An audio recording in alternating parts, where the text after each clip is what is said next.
E aí, tudo bom? Espero que você esteja bem, espero que você, sua família, seus amigos estejam todos bem. Eu estou muito feliz que você veio aqui para assistir o terceiro episódio da segunda temporada do canal Para Que Possamos. Nesse terceiro episódio, que é dividido em duas partes, você vai aprender as origens de Ellen White, ou seja, de onde ela nasceu, qual a cidade, a família, etc. Na segunda parte desse mesmo episódio, você vai aprender sobre o acidente, o trágico acidente que ela sofreu. E na terceira parte, na parte final desse vídeo, você vai aprender também sobre as origens religiosas de Ellen White, ou seja, qual era a raiz espiritual dela desde o começo até a sua vida adulta. É importante notar que a Igreja Adventista do Sétimo Dia não conta toda a história de Ellen White, e por várias razões que você vai descobrir ao longo dessa temporada. Portanto, todas as informações que você vir nesse vídeo, primeiramente, são 100% verdadeiras, documentadas, e nós temos evidências, provas, documentos de absolutamente tudo que nós estamos dizendo.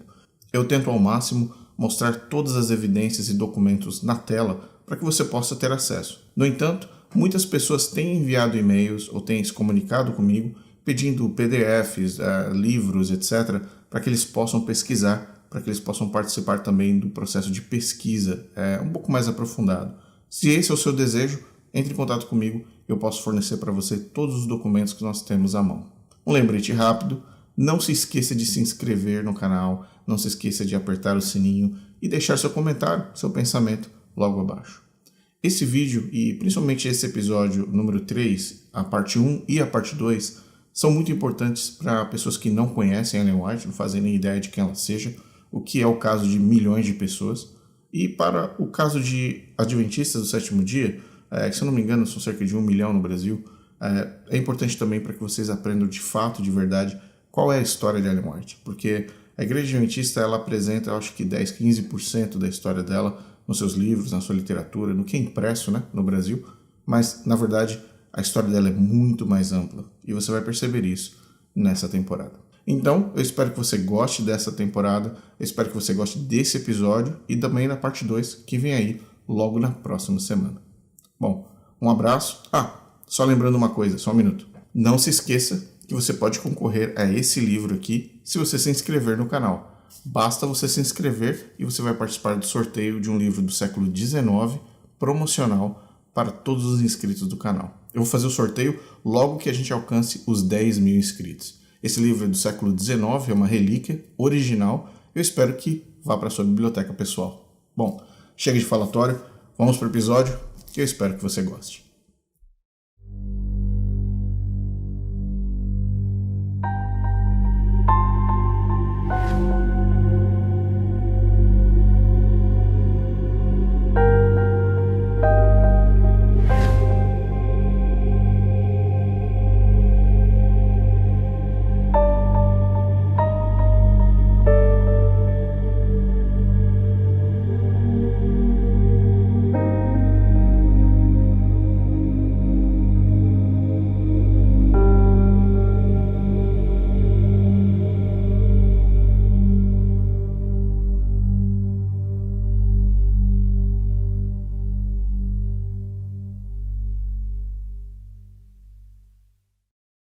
Para muitas pessoas, Ellen White é uma profetisa escolhida por Deus.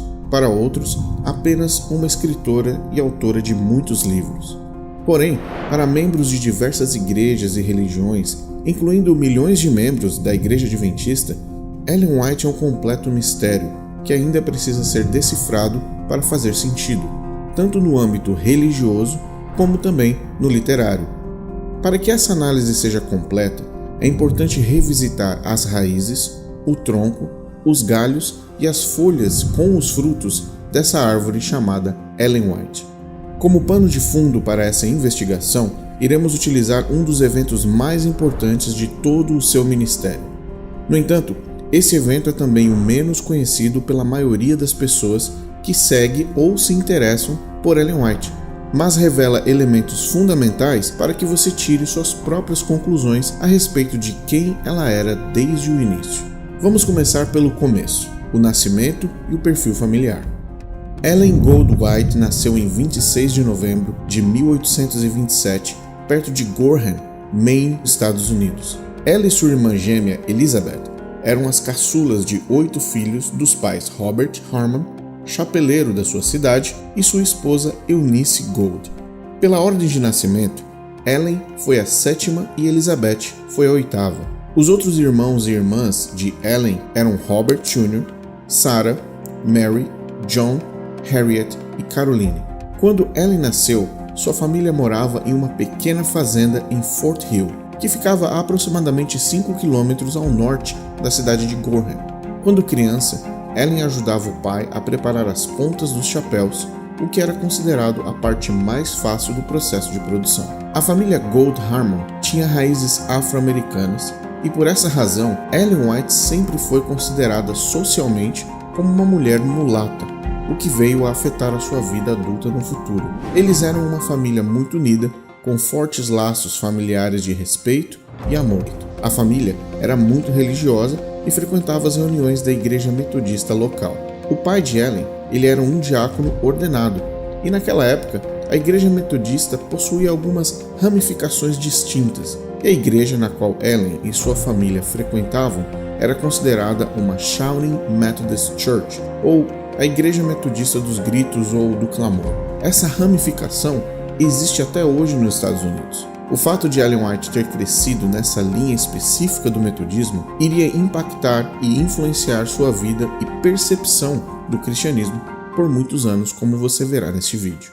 Quando as gêmeas tinham aproximadamente 5 anos, a família Harmon se mudou para a maior cidade da região do Maine, Portland, que ficava a aproximadamente 12 milhas da sua fazenda. De acordo com as estatísticas disponíveis, 8 anos após a chegada, o censo da cidade indicava que Portland tinha uma população de 15.218 habitantes. Ellen viveu nessa cidade até os 20 anos de idade. É muito claro entender que durante seus primeiros anos de vida, Ellen era uma criança feliz, ativa e bastante amorosa como qualquer outra criança normal da sua época. O fato de ter sido criada em uma família que tinha valores cristãos e entendiam a importância de estarem unidos ajudou bastante na formação inicial de sua identidade como pessoa. E, como todos nós sabemos, uma família forte e amorosa, em grande parte, também forma pessoas que irão seguir os mesmos passos. Porém, como um rio que se divide em dois, algo muito impactante aconteceu, que alterou o curso da vida de Ellen White e transformou aquela garotinha para sempre. Pois é, nessa primeira parte do vídeo você já aprendeu 3 coisas importantes. A primeira é que Ellen White era muito querida dentro da sua família, principalmente pelos seus pais. Ela tinha uma irmã gêmea e também que ela saiu de uma área rural da fazenda e se mudou para a área da cidade que, se eu não me engano, era a maior cidade da época no estado do Maine, a cidade de Portland. É muito importante entender também que esse movimento era um movimento natural das famílias. Geralmente, quando haviam oportunidades de negócio ou a família desejava ter mais oportunidades também para os filhos aprenderem e estudarem, as famílias se mudaram ou se mudavam para cidades maiores nos Estados Unidos. E isso aconteceu com a família de Ellen White no estado do Maine, saindo da área rural para Portland. Dá para perceber também que Ellen White pertencia a uma família onde ela tinha toda a estrutura que ela precisava, não só o amor e carinho, é claro, mas também a estrutura necessária para que ela crescesse com saúde. Nessa segunda parte, agora você vai aprender sobre o acidente que aconteceu com Ellen White, e os detalhes disso e também, principalmente, o impacto que isso causou na vida dela. Aos 9 anos de idade, Ellen se envolveu em um grave acidente, que, segundo ela, afetou sua vida até o dia de sua morte. Na companhia de minha irmã gêmea e de outros de nossos colegas de escola, eu estava cruzando um terreno baldio na cidade de Portland, Maine, quando uma menina de cerca de 13 anos de idade nos seguiu, ameaçando nos bater. Estávamos nos apressando para voltar para casa, mas a garota estava nos seguindo rapidamente, com uma pedra na mão. Eu me virei para ver o quão longe ela estava atrás de mim e quando me virei, a pedra me atingiu no nariz. Uma sensação ofuscante e atordoante tomou conta de mim e eu caí sem sentido. Quando a consciência voltou novamente, eu me encontrei na loja de um comerciante. Minhas roupas cobertas com sangue escorrendo do meu nariz e uma grande quantidade de sangue no chão. Um estranho que estava por perto gentilmente se ofereceu para me levar para casa em sua carruagem. Eu não sabia o quão fraca eu estava e disse a ele queria sujar muito a sua carruagem com o meu sangue e que era melhor eu voltar para casa caminhando. Após andar apenas alguns passos, fiquei tonta e fraca. Minha irmã gêmea e meu colega de escola me carregaram para casa. Não me lembro de nada do que aconteceu depois do acidente. Fiquei em estado de estupidez ou coma por 3 semanas. Quando despertei para a consciência, pareceu-me que estava dormindo. Eu não estava ciente do acidente e não sabia da causa da minha doença. Fiquei chocada com a mudança em minha aparência. Cada traço do meu rosto parecia mudado. Os ossos do meu nariz estavam quebrados. Ellen ficou em coma por 3 semanas antes de recuperar a consciência. Ellen afirma que seu pai estava no estado da Geórgia quando ocorreu o acidente e quando finalmente voltou para casa, ele não conseguiu reconhecer a filha. Aparentemente, os médicos que cuidavam dela pensaram em consertar os ossos quebrados utilizando fios de prata, uma prática comum da época, mas eles decidiram não seguir com essa ideia, de acordo com Ellen, porque eles não consideravam que ela iria sobreviver. Depois de recobrar a consciência, Ellen ficou confinada na cama por muitas semanas e foi reduzida a quase um esqueleto, e por cerca de 2 anos ela não conseguiu respirar pelo nariz. Resumindo os fatos essenciais dessa lesão de Ellen, podemos reconsiderar o seguinte. Aos 9 anos, Ellen sofreu um ferimento extremamente sério do tipo projétil na área nasal do rosto e caiu no chão. Ela ficou imediatamente inconsciente. Houve sangramento intenso e prolongado e ela foi levada para a loja mais próxima do local do acidente. Após um breve intervalo de consciência, ela fica inconsciente novamente e entra em coma, e isso durou por cerca de 3 semanas. Quando ela recuperou a consciência, ela não se lembrava do que havia acontecido. Ela notou que seu rosto estava consideravelmente deformado. Depois de recobrar a consciência, ela ficou confinada à cama por muitas semanas, perdendo peso e enfraquecendo. Devido à natureza do ataque que Ellen sofreu e as consequências gravíssimas que impactaram sua vida, é muito fácil não reparar que esse mesmo acidente mudou Ellen White como pessoa. De uma garota feliz, ativa e amorosa, ela se tornou uma garota e mulher triste, depressiva e com sérios problemas psicológicos. Uma das considerações mais aceitas pelos especialistas é que Ellen White sofreu uma lesão nos lobos temporais. Os lobos temporais servem essencialmente para a percepção auditiva, componentes receptivos da linguagem, memória declarativa, memória visual e as emoções. As principais e mais comuns consequências de uma lesão grave nessa região do cérebro são perda ou comprometimento da memória, dificuldade de fala, convulsões, epilepsia, experiências sensoriais anormais, mudanças de humor, comportamento ou personalidade, hipossexualidade ou hipermoralismo, problemas visuais ou alucinações, dificuldade com a compreensão ou produção da linguagem, fraqueza em um lado do corpo ou do rosto, depressão e a sensação de paladar ou olfato diminuída.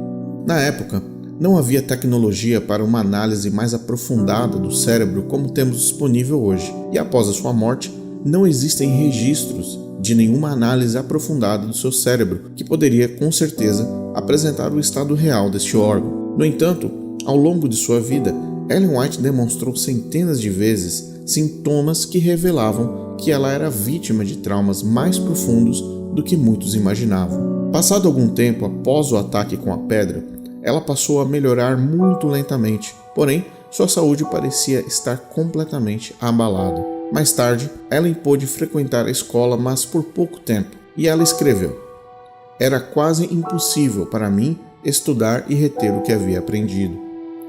Seu professor a aconselhou a deixar a escola até que sua saúde melhorasse, e foi o que ela fez. Depois de 3 anos, quando tinha 12 anos, ela tentou voltar à escola, mas a sua saúde piorou mais uma vez, e ela foi forçada a deixar a escola permanentemente, e isso a desencorajou muito. Foi então que ela escreveu: "Quando ponderei sobre minhas esperanças frustradas e o pensamento de que ficaria inválida para o resto da minha vida, não me reconciliei com a minha sorte, e às vezes murmurei contra a providência de Deus ao me afligir dessa maneira." O tipo de localização do seu ferimento na cabeça e o período resultante de inconsciência e amnésia tornaram provável que ela acabasse desenvolvendo ataques epiléticos que variavam em sua extensão e também na complexidade. Seus sonhos e visões começaram aos 15 anos, cerca de 6 anos após o acidente, e eles continuaram ao longo da sua vida. Quando as experiências de visões de Ellen são comparadas com as crises de epilepsia do lobo temporal, elas são consideradas típicas de crises relacionadas a algum tipo de acidente e muito complexas em suas características. Por fim, é importante mencionar a palavra e a análise de um médico que conviveu com Ellen White e estava presente durante suas visões. O nome dele é Merritt Gardner Kellogg. Ele e Ellen White eram muito próximos e, como médico, ele se posicionou com relação ao estado físico dela durante as visões. O Dr. M.G. Kellogg escreveu esta avaliação das visões de Ellen White em uma carta de 3 de junho de 1906 ao seu irmão mais novo, John Harvey Kellogg. Ele disse: "Em 1868, depois de conversar com o Dr. Troll, comecei a suspeitar das visões da Sra. White e dos seus testemunhos. Eu vi a Sra. White em visão várias vezes, entre 1852 e 1859. Em todos os casos, ela estava simplesmente em estado de catalepsia. Durante os ataques, todas as funções vitais foram reduzidas ao ponto mais baixo compatível com a vida, pulso quase parado e respiração muito rara, tão leve que era imperceptível, exceto quando ela pronunciava frases curtas. As pupilas estavam dilatadas a grande largura, senso de audição embotado e, de fato, todos os seus sentidos tão embotados que ela não conseguia ver, sentir ou ouvir. Na verdade, estava totalmente inconsciente, mas sua mente estava agudamente ativa e suas ações sendo automáticas e totalmente involuntárias. Toda a visão era um ensaio mental conglomerado de concepções anteriores, cenas, meditações e sugestões tão vividamente reproduzidas em sua mente que eram para ela uma realidade viva. A catalepsia assume muitas formas em suas vítimas, mas no caso dela, visualizei formas diversas sendo produzidas. Resumindo, a garota Ellen Harmon foi vítima de um ataque criminoso que causou um trauma permanente em seu cérebro que, posteriormente, foi a causa do desenvolvimento de diversas consequências e alterações em sua personalidade, porém principalmente no âmbito físico, psicológico e social. Os efeitos deste trauma físico a tornaram uma mulher constantemente doente, que lutava diariamente para se manter saudável. Tudo isso impactou como Ellen White percebia a vida, como ela via as pessoas, como ela interpretava os valores da época e como ela interagia com a sociedade, mas principalmente sua relação com o universo espiritual.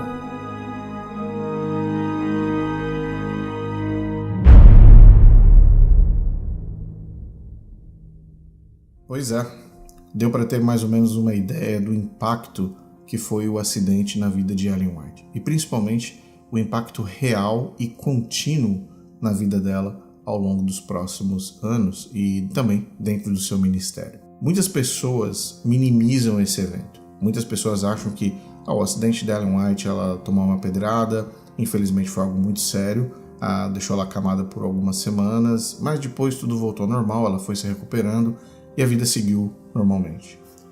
É totalmente o contrário disso. O acidente que Ellen White sofreu, a pedrada e também a seriedade desse acidente causou efeitos para o resto da vida dela.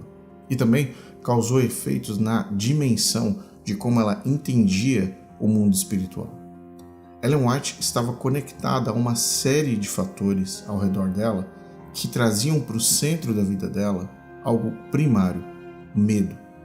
Ellen White tinha muito medo de uma série de coisas, mas os traumas que aconteceram durante a vida dela aumentaram muito mais a proporcionalidade desses medos, desse terror, dessa depressão e também dessas incertezas que ela tinha na mente dela.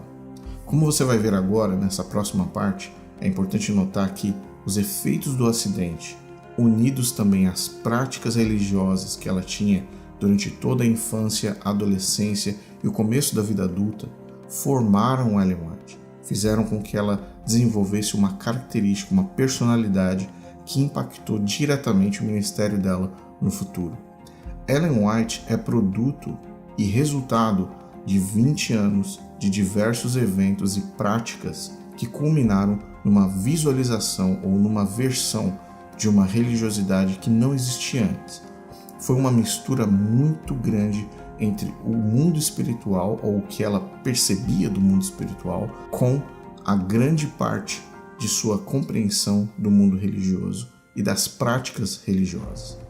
Mas você vai ver agora, nessa próxima parte, quais eram as raízes religiosas e cristãs de Ellen White. Ellen e sua família pertenciam a uma ramificação da Igreja Metodista que possuía características bastante particulares. Ao contrário do metodismo tradicional, os Shouting Methodists, ou traduzindo de forma livre, os metodistas que gritam, possuem até hoje como identificadores principais a crença na incorporação do Espírito Santo, revelações, visões, profecias, curas milagrosas e manifestações físicas da presença do poder do Espírito em cada indivíduo. Além disso, os cultos dos metodistas que gritam eram extremamente barulhentos, como o próprio nome sugere, com as músicas de ritmos agressivos e constantes. Mulheres e homens que supostamente recebiam o Espírito Santo rodopiavam nos corredores da igreja ou simplesmente corriam sem parar ao redor dos bancos. A algazarra incluía pessoas rolando no chão e gritando, pessoas imitando sons de animais e aves, pulos e brados, muita emoção e choros, e um pastor ou um líder pregando e profetizando no púlpito.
Crianças eram comumente convidadas a participar de rodas de unção, onde elas incorporavam o Espírito para que revelações fossem apresentadas. As crianças e adolescentes, movidas por esse Espírito, cantavam, choravam e gritavam como se estivessem fora do seu controle racional e emocional. Os cultos geralmente duravam cerca de 3 horas ou mais. Ellen cresceu nesse ambiente religioso carismático extremo. Além de toda a carga emocional e psicológica que o acidente tinha causado, ela pertencia a uma igreja que acreditava e praticava cultos onde o foco estava em expressões espirituais em que a mente era o principal canal de entrada do espírito. Essas práticas eram condenadas pela igreja metodista tradicional e sua liderança. Essas facções dos metodistas que gritam não eram bem vistas pelas igrejas mais conservadoras da época, principalmente porque não havia um acordo comum nesse tipo de expressão de culto dentro do metodismo americano. No entanto, como dissemos na primeira temporada, toda aquela região estava sofrendo influências diretas do segundo grande reavivamento, ou Second Great Awakening, vindo do distrito do Burnover District em Nova York. Líderes destas facções utilizaram o nome e a identidade do metodismo tradicional para desenvolver uma ramificação que acreditava e praticava uma religiosidade alternativa. Outras características da igreja que Ellen e sua família frequentavam eram estas: cantavam extremamente alto, gritavam louvores ou gritavam com o diabo, curas pela fé, o famoso riso santo.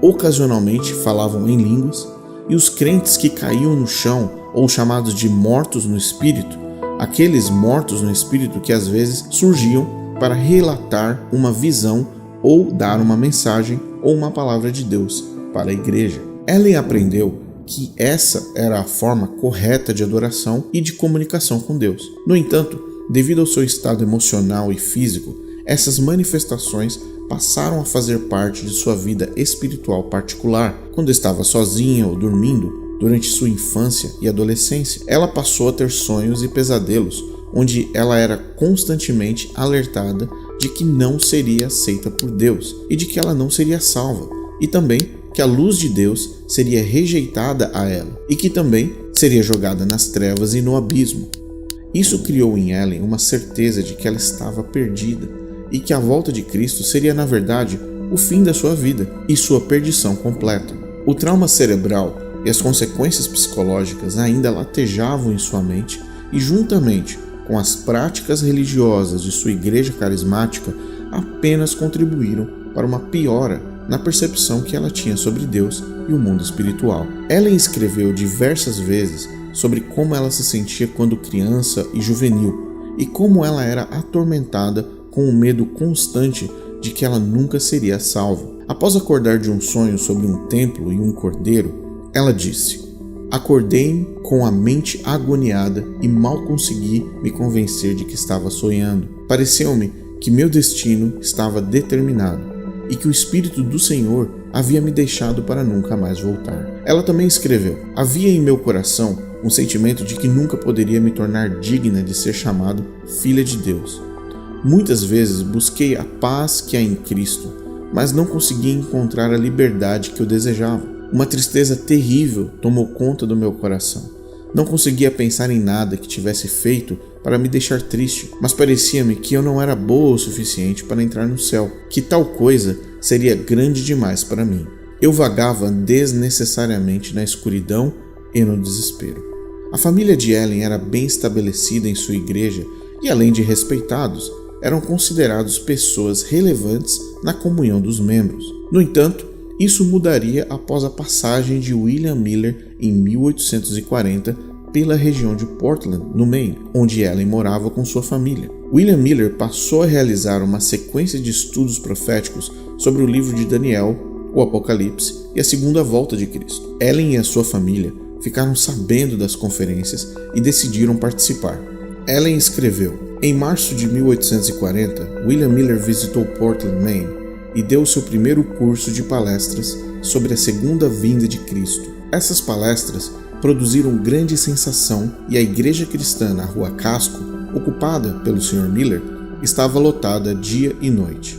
Porém, nenhuma emoção selvagem era vista nessas reuniões, mas uma profunda solenidade permeava a mente daqueles que ouviam seus discursos. Não apenas era grande o interesse dos que moravam na cidade, mas também o povo do campo, trabalhadores e fazendeiros, compareceram dia após dia, trazendo suas cestas de almoço e permanecendo desde a manhã até o fim da reunião à noite. A visita de William Miller à região de Portland mexeu com Ellen de uma forma que impactou e renovou suas esperanças, acalmando um pouco o terror e o medo de não ser salva. Porém, houve uma segunda sequência de eventos e palestras após 2 anos, quando William Miller retornou ao mesmo local em 1842. Dessa vez, Ellen se sentiu mais forte com relação à sua fé e acreditou que, de fato, Jesus estava voltando e que tudo seria melhor. Ellen e sua família haviam participado das reuniões e conferências de William Miller